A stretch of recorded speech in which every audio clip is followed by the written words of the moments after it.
Sarong aktibong pulis, arestado huli sa pagpapabakal kan iligal na droga sa Banwaanin Ocampo, Camarines Sur.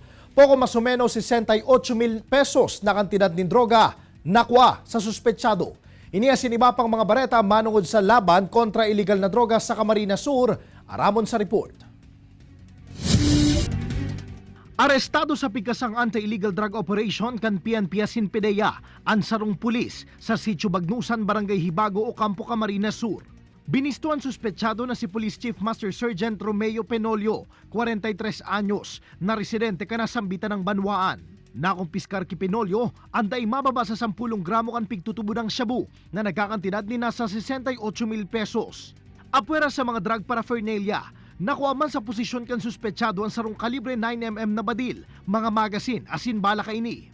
Sigun sa Camarines Sur Police Provincial Office, nasa 15 taon ang aktibo sa serbisyo ang nasambitan ng pulis, asin haloy naman subutin ng pigmamanmanan huli sa pagkakaimbwelto sa iligal na droga. Ang stand po ng CS, ng Camarines Sur Police Provincial Office, hindi po na kinukonsinti ang mga gawain yan. Actually, hindi naman po nagkulang ang Camsur PPO sa pagpapaalala, bibigay gabay po sa ating mga personnel. Piklaro man kan CSPPO na dagos-dagosan sa indang mga pigigibong interbensyon, nganing malinigan sa indang lado kontra sa mga nasa serbisyo na nag-iimbwelto sa anuman na iligalidad. Rataman sa kamot kan mga otoridad, ang sarong 24 anyos na lalaki makalis na maaktuhan na nagpapabakal nin iligal na droga sa Barangay Pakol sa siyudad ni Naga.